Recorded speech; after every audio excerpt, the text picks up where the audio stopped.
Hi, and welcome to this lecture on worldviews. You need to understand worldviews because they're foundations of what people believe. So, to understand how stakeholders have different perspectives on an environmental policy, it will help to understand their deeper worldviews. So, we're going to look at worldviews and values. What are they? Why do they matter? What are they again? Who holds them? How have they changed over time? And what should they be? Well, let's start with what's a worldview. It comes from a German word called Weltanschauung, which means worldview. Basically, it's a fundamental explanation we form in our minds about how the world works and what are the appropriate relations among all the people in the world.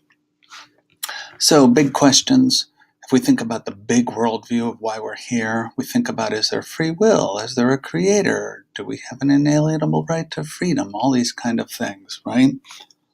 But we can narrow this down a little bit and think about worldviews about nature and humans.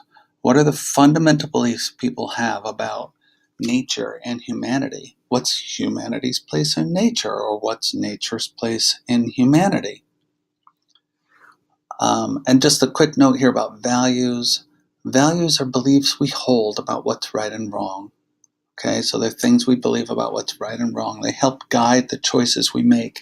And importantly, they transcend specific contexts. So they're supposed to be things that we hold in all kinds of contexts. For example, if I value fairness, then in general I try to seek to create situations that give everyone fair chances, equal chances, regardless of who they are or what context, whether I'm coaching a little league or I'm running an ice cream store. I try to create fairness everywhere if I believe in fairness. Okay, so worldviews, why do they matter? Because they contain fundamental assumptions we have about nature and humanity, right? So we need to understand these because these fundamental assumptions basically end up constraining how we think about the world. They lead us to certain paths of thinking, certain answers. A quick little note, how do we know what worldviews are? Just thought some people might be interested in this, that we come to understand these things by studying language, expression, metaphors. There's a science of what's called ecolinguistics, where people actually mine kind of the database of everything that's been written in order to pull out these kind of fundamental views. We can also just ask people directly to justify their positions, and sometimes we can get at these deeper explanations. All right, so what are the worldviews? We're going to basically look at anthropocentric ones and biocentric. Anthropocentric worldviews put humans at the center. They believe in something called human exceptionalism, and that's the idea that humans are different and better than any other creature in the world, that we were somehow made,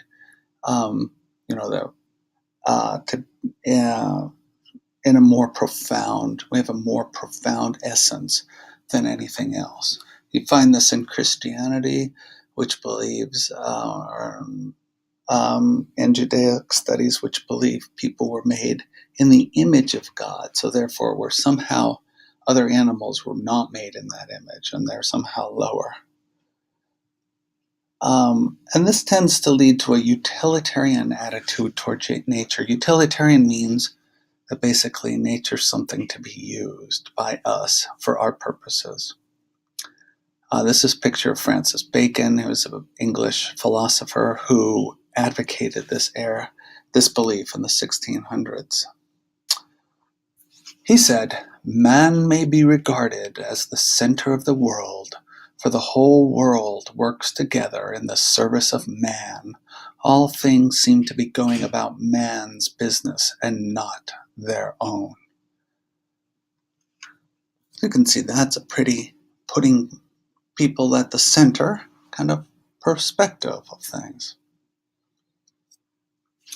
So this is another kind of anthropocentric worldview, something that puts man at the center, only this time it's not so much at the center as it is at the top. And you can see from this little, these pictures here, this is from an artist named Mark Dion, who likes to do art with natural objects. At the bottom, we've kind of got things made by humans, wooden and metal things. And then we've got like mushrooms and funguses and things, and then plants, and then looks like it was sea life, sponges and urchins, and then more complicated sea life, and then insects, and then even more complicated sea life like lobsters and squids, and then I guess this is kind of like the thing of evolution, right? And then turtles and frogs, and then up to bunnies and ducks or cats, and then at the very tippy top, humans. So this is what we call scala natura, the ladder of nature. And it's a Greek idea. It's an idea that nature is beautifully ordered into a fixed and perfect hierarchy, and that there's a continuity of species. This whole philosophy never allowed for the idea of extinctions or evolution. It believed that things were fixed in this hierarchy of species. They'd always been there and they would always be there because it was created and protected by a divine creator. So this is very big on this idea of human exceptionalism. We're at the top of this whole thing because we're somehow transcendent from the rest of nature, right? We're natural, but we're not natural because we're somehow better than it all. Some of you may know that Paul Ehrlich and Julian Simon argued about some of this thing back in the 1980s. If you're familiar with that, just a link to make there in your mind. There's another anthropocentric view of nature, and it's the mechanical horse. Well, it's the whole idea of nature as a machine. In this view, philosophers in this view even said that the world is like a giant clock that the divine creator has made, and it demands obedience. In this view, God is like the great engineer, the omniscient mechanic mathematician, said Carolus Linnaeus. Descartes, another philosopher, French philosopher, said animals are nothing but machines. He thought they're incapable of feeling pain or pleasure because that was something only humans could feel. And Kepler said that there was a single magnetic force driving this entire machine. So in this view, nature is just a big mechanical device created by a giant engineer. So it really kind of legitimizes science and technology and delegitimizes kind of the organic kind of processes of nature. The next anthropocentric worldview is nature as factory, two-sided material plant factory. This picture was appropriate. And this view is basically taking off of the idea of industrialization, that the plant world manufactures food for the animal world. Millions of plant factories all over the world contribute to the great fund of organic wealth. I mean, if you think about it, in the times of early industrialization, factories were creating wealth, and that was capital, right, which was reinvested into the market by building new factories, and that whole thing led to a production of wealth. This is the whole idea. Adam Smith said, the wealth of nations. By working hard, we create more and more wealth.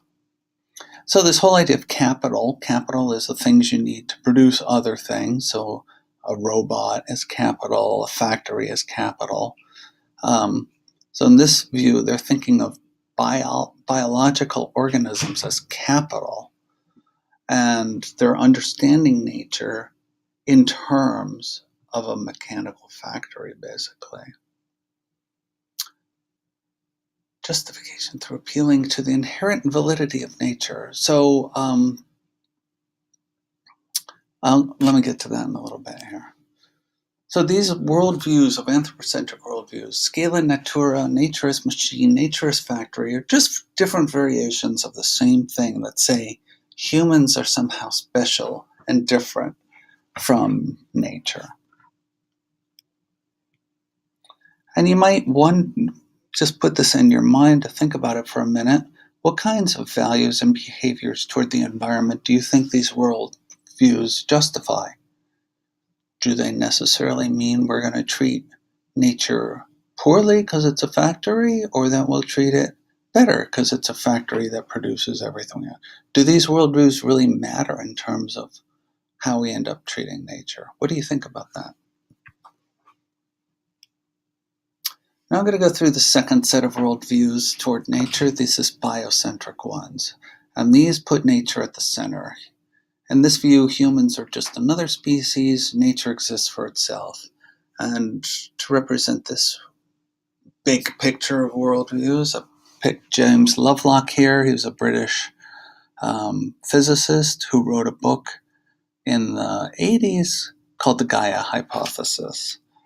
And in this, he said that Earth is a subject, an autopoietic organism. It can overcome entropy. It's capable of self-organization.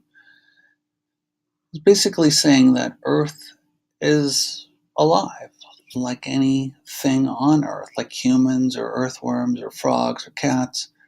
They are capable of regulating themselves, right? We get cut, we heal ourselves, right? That's what we mean by overcoming entropy and self-organization. He just argued that Earth, we're just beginning to understand Earth, the big cycles of Earth, to understand that it's also a self-controlling organism. So part of this biocentric worldview is this one, thinking about Mother Earth, thinking of Mother Nature as mother. And this goes way, way, way, way back to Greek mythology. In fact, Gaia was taken up by James Lovelock as for the Gaia hypothesis. Gaia in Greek mythology was the daughter of Chaos, and Chaos begat Uranus, who was Father Sky. So Chaos, who gave birth to Gaia and Uranus. And then Gaia and Uranus gave birth to Kronos, and together they became the first creatures, right? All these Cyclops, Titans, Hecatoncheires. And Cronus killed Uranus, and Gaius used his blood to create the giants, and all this stuff, right? Greek mythology. So this whole idea of nature as mother persisted for a very long time, until sometime in the Industrial Revolution, the 17th century. It got replaced by other things. It got revitalized by Romanticism and Native American ideas later on. So the next biocentric worldview has got to do with this, not the food chain that puts something on top, but the food web. So this is nature as an interconnected web. It replaces the idea of hierarchy with a web of interdependencies. Everything's connected to everything else. We're strands in a living web. Thoreau said, we live in a vast community of equals. So there's this fundamental view of everything's of biocentric equality. We should have compassion for all life, which of course is a Buddhist point of view, and cause minimal injury to things, which is a Jainist point of view. We should revere all life equally, that humans are no better than earthworms, and that's a view in a philosophy called deep ecology you might be familiar with. The next kind of biocentric worldview is this about moral law, and this is nature as standard. It's from nature. According to this view, it's from nature we should get our values for how to live, what to believe is right and wrong, how to create good, what's good art, what's good architecture. The Emperor Marcus Aurelius, Roman emperor, said we should live according to nature. So this idea really got enlightened by the Scottish Enlightenment, which was in the late 1700s, where they succeeded in replacing the idea of God with nature. In other words, God shouldn't rule your life, nature should rule your life. You don't look to God for guidance, you should look to nature for guidance. These were all the intellectuals that lived in Scotland in the late 1700s who argued for this point of view. Someone said, nature is a constitutional monarch governed by laws, with scientists as constitutional lawyers codifying the laws.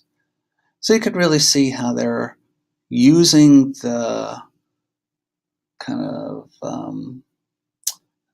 the social organization of the time, right, to understand these bigger principles, thinking of putting science at the center. This is what happened in the late 1700s when science was inventing and incredible things, producing incredible knowledge that made life so much easier. People came to revere science, and really saw nature and science together as the basis for identifying the right path forward for humanity. So in the same worldview nature standard, here's some example of using nature to guide architecture. If anyone's been to Barcelona, they've been to the Sagrada Familia, which is a church designed by Gaudí, and it uses a lot of ideas from nature in its architectural design. There's also something called biomimicry, which is a whole idea of developing technology after natural systems. And the final biocentric worldview is nature as a source of delight. This is the romanticism that came to kind of insert nature as mother into the picture. Wordsworth, Thoreau, Americans who saw nature as John Muir, who saw nature as a place where to find solace and beauty and rejuvenate our psychology.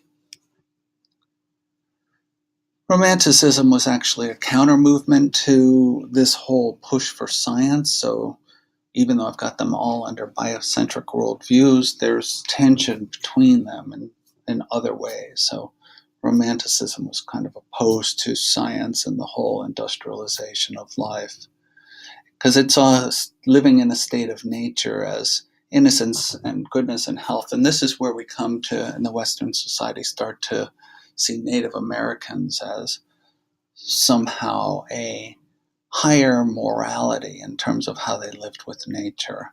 They saw industrialization as unhealthy and corrupt, which it was at the time. And strong emotions were justified and essential to experience this authenticity of nature. In other words, it didn't all have to be just really good, but it was intense, right? And this was reflected in some of the art. This is a famous painting of the Connecticut River in Holyoke, Massachusetts, and by Thomas Cole. And on the left, we see kind of the wildness of nature, the intensity of the storms, the broken tree with the branches falling off. And then on the right hand, we see the denuded land, just the farms and fields. And this contrast between the human world and the natural world is meant to speak to a deeper integrity, I guess, for the natural world over what the humans have been doing to the world. So this is a critique of modern society. So just to summarize here, the biocentric worldviews, the Gaia hypothesis, the nature as mother, nature as interconnected web of equals, nature standard, and nature as delight, the source of all that is good. And so what kind of actions do you think these worldviews engender? Well, let's look at the anthropocentric here again, going back to those sets.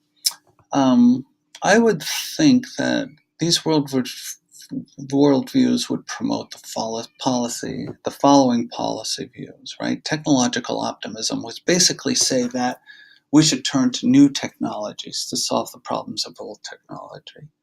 So if, old gas had lead in it that polluted and put lead all over the environment, the solution is new gas that will have not lead in it, but something else in it, right? And that technologies are a march forward, right? They believe this is technological optimism, that each new field, new family of technologies creates a better world. And the same thing at the economic level, that economic growth and economic rationality, that is, economic rationality means you think about your choices in economic terms, in terms of cost and benefit. That if we did this, we would come to a more sustainable world. That's the economic point of view. Basically, we'll produce a better world if we follow this kind of economic way of thinking. And the whole idea of scala natura and human exceptionalism really get to this whole idea that, it's okay for us to re-engineer nature, to take jellyfish genes out and put them into fireflies or corn or whatever we're doing, taking squid genes and putting them into cats. I don't know. This whole genetic engineering or the geoengineering of the planet, it's all legitimate because we are the top of everything. We're exceptional and nature's here for us to play with. In other words, we have a weak moral obligation to keep nature the way it is. So I'm not saying all these are like anti-environmental, right? Some of them are arguing that this is the path towards sustainability, right? That these technologies will create less and less of an environmental impact. And that's true. We build more and more efficient jet engines. It requires less fuel to fly. Or, and it is somewhat true that the countries with very developed economic markets, free markets, have lower environmental impacts than countries that don't have such strong markets. So you can come up with pro-environmental perspectives or actions based on anthropocentric worldviews. When we get to biocentric worldviews, it's a little more easy to see how these produce pro-environmental worldviews, right?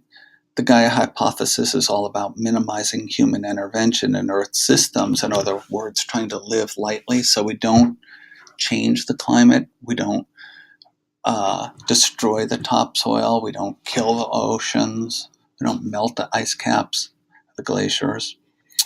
Nature as mother is about valuing intrinsic nature. It's for its intrinsic self, right? So we don't put a price on something to survive. We keep all species alive, whether or not they have an economic value, even if it means, hey, you won't be able to build that coal terminal there because there's a special fish that lives in a stream that only lives there, and we need to keep that fish alive at all costs. That's intrinsic value. That's valuing the thing intrinsically. You value it just for what it is, not for what it can do for you. The worldview, nature as an interconnected web of equals, means we should co-manage natural systems with nature, right? That means listening to how nature works, looking at how nature works. Think about permaculture there as an example, right? A kind of farming that works with nature. Nature is standard. I think you could make an argument that the whole idea of laissez-faire economics that was promoted by Adam Smith is based on an ideal of nature. He argued that exchanges in nature are similar to the kinds of laissez-faire market exchanges he envisioned. And there's also nature as standard, the idea that technology that based on biomimicry is inherently good in value. So if it's natural, it must be good, right? And then finally, nature as delight. That suggests that we should make natural spaces that people can enjoy, setting aside land, making parks, outdoor recreation, finding ways for people to get to these places, all of those things. So I think it's pretty easy to say that these biocentric worldviews lead to very pro-environmental perspectives, pro-environmental policies, whereas these anthropocentric worldviews, technological optimism, economism, scala natura, generally are going to lead to less environmentally sound outcomes, although it's not saying that they can't, right? There is a weaker moral obligation to nature in these. Okay, so that was my point. I just wanted to introduce these fundamentally different ways that people conceptualize the world, because we're going to build on this as we study more about values and cultural theory. We want to get at how people think, how stakeholders think. And this is just kind of some of the big picture stuff that lies behind how they think. All right, hope you enjoyed the lecture, and I'll talk to you soon.